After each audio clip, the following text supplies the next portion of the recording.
Hello guys, good morning. So nandito tayo ngayon sa Camellia Rizal. So itutour ko po kayo sa community ng Camellia Rizal. So ngayon, unang pupuntahan natin yung clubhouse. So while waiting for our clients na nasa biyahe pa, so itutour ko muna kayo dito sa amenities.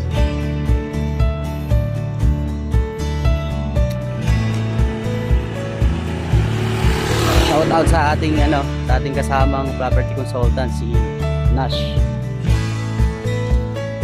Hello.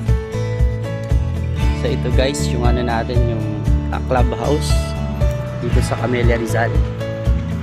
Yan. Pag mayroon tayong mga event, pag once na homeowners na po kayo, nandito na po kayo sa subdivision, i-schedule nyo lang po yung kung may mga birthday po sa inyo, mga ganun. So yun po. So katabi nito guys yung yung basketball court. Yan natin.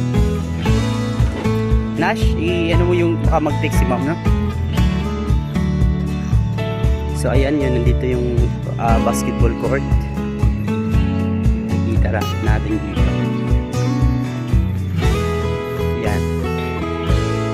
Open court po siya. Yan. Basketball court. Tapos ito, katabi rin niya yung playground. Yan.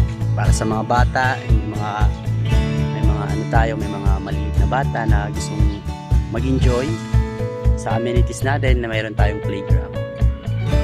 So ayan.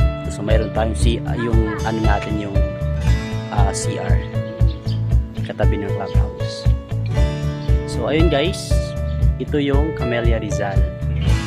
Ayan yung mga bahay. So karaniwang model dito is single attached. Merong mga iilang model ng townhouse pero na medyo dulo po siya rated.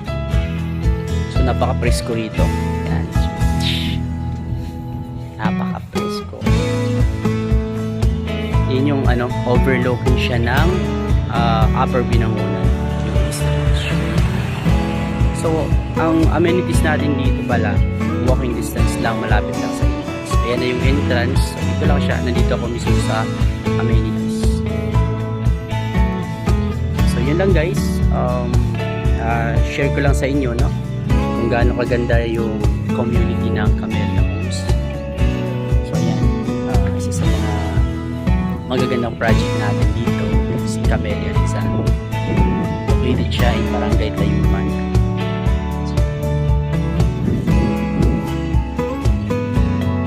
Guys, hanggang dito lang po tayo.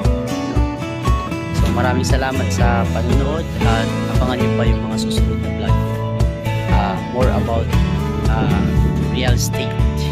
So yun po yung content natin. So abangan niyo po. So pupunta tayo sa iba't ibang location. Bye bye.